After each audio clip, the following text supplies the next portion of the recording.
Bonjour, Paris a été une des premières villes au monde à se doter d'une stratégie de résilience. Alors qu'est-ce que c'est qu'une stratégie de résilience? Une stratégie de résilience, c'est essayer d'anticiper tous les risques qui peuvent se produire sur un territoire, que ce soit des inondations, des canicules, des problématiques environnementales, mais aussi des cyberattaques, des pandémies, etc. Donc la première stratégie de résilience, elle a été votée en 2017 au Conseil de Paris. Elle comprenait 35 actions, dont beaucoup, elles ont toutes été réalisées, certaines sont devenues un peu des actions phares comme la création des cours Oasis ou des volontaires de Paris. Et face aux tensions qui sont les nôtres depuis un certain nombre d'années, la maire m'a demandé de retravailler une nouvelle stratégie de résilience que nous avons fait voter la semaine dernière au Conseil de Paris, qui est une stratégie beaucoup plus large, qui essaye d'imaginer vraiment tous les risques potentiels qui peuvent arriver sur le territoire parisien, y trouver des solutions et essayer de les anticiper, tout en parallèle continuant à, je dirais, à modifier les politiques publiques pour transformer la ville sur du long terme. Alors on a beaucoup travaillé avec les Parisiens pour mettre en place ces stratégies de résilience. Ils ont été une force motrice importante. On a fait des réunions dans les arrondissements, on a fait une consultation numérique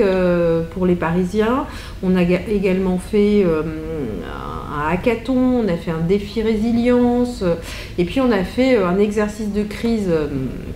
grandeur nature en vrai, ce qu'aucune ville dans le monde n'avait fait, qui s'appelait Paris à 50 degrés, où on a simulé avec la population une canicule dans 2 arrondissements parisiens, avec des enfants, des personnes âgées, des collégiens et tous les partenaires publics, associatifs, institutionnels qui, en cas de crise, et pas qu'en cas de crise d'ailleurs, mais interviennent sur le territoire parisien. Alors, après, ce qui nous a un petit peu surpris, je dirais, dans toute cette démarche qui nous a pris à peu près 2 ans et demi avant d'aboutir à ce pavé de 300 pages, c'est effectivement la manière dont les Parisiens déjà savaient ce qu'était la résilience et la manière dont ils l'appréhendaient. On s'est aperçu qu'en fait les gens avaient, et c'est pas que les Parisiens par ailleurs, c'est une grande majorité de Français, il y a un sondage IFOP qui, de mémoire, date de 2003, dit qu'il n'y a qu'un Français sur 10 qui a préparé un sac de secours. Donc les gens nous demandaient effectivement, mais des solutions concrètes en fait. Qu'est-ce que je dois faire si je dois évacuer, qu'est-ce que je dois préparer, je ne sais pas ce que je dois faire même en cas d'incendie. Donc l'idée c'était vraiment dans cette stratégie de pouvoir effectivement acculturer les Parisiens à cette culture de risque, et c'est la raison pour laquelle on a un certain nombre de mesures par exemple qui visent à les aider à préparer un kit de secours pour évacuer si vous avez une inondation, si vous avez une canicule qui nécessite que vous alliez dans un refuge, des kits d'urgence alimentaire. Qu'est-ce qu'on fait si on a des animaux, où est-ce qu'on les met? Ça nous a amené à se dire il faut qu'on crée quelque chose sur Paris pour les animaux. Donc c'était vraiment intéressant, je crois que, et ça fait partie intégrante de cette stratégie de résilience, c'est d'acculturer les Parisiens au risque. Alors certains nous ont dit c'est très anxiogène, c'est pas le cas parce que quelque part je pense que quand on explique aux gens qu'ils se sentent rassurés parce qu'on les a préparés, qu'ils sentent que aussi bien l'État, la mairie de Paris, voilà, les acteurs qui interviennent sont coordonnés, quelque part ils sont beaucoup plus rassurés. Et je crois que ça c'est très important, donc c'est ce que nous allons mettre en place maintenant que cette stratégie a été votée,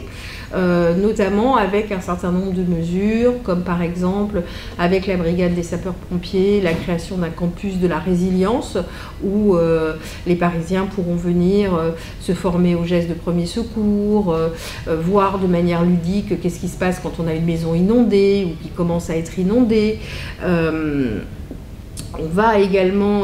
travailler sur les gestes qui sauvent, parce que c'est effectivement important, démultiplier la formation des jeunes et des adultes aux gestes de premier secours, la création d'une réserve communale civile qui viendra en plus des volontaires de Paris que nous avons. Nous allons aussi mettre en place un plan grand chaud pour les personnes à la rue en cas de canicule, créer des refuges dans tous les quartiers de Paris en cas de crise pour que les Parisiens puissent s'y réfugier, cartographier tous les endroits où il fait chaud dans Paris, où il fait frais dans Paris où ils pourraient se réfugier. Travailler sur le fichier Réflexe, qui est un fichier où les personnes s'inscrivent pour avoir des informations en cas de canicule. Donc voilà, c'est toute énormément d'actions qui visent effectivement à anticiper avec les Parisiens des risques et en même temps en travaillant avec eux pour développer la solidarité, parce qu'on sait qu'une ville, si elle est résiliente, elle est résiliente aussi parce que chaque Parisien s'occupe de son voisin et que c'est parce que cette solidarité existe, et on l'a vu notamment pendant le Covid, qu'on arrive à sortir de crises, qu'on arrive à en sortir renforcés et qu'on arrive derrière, dans la plupart des cas, à modifier de manière encore plus importante nos politiques publiques.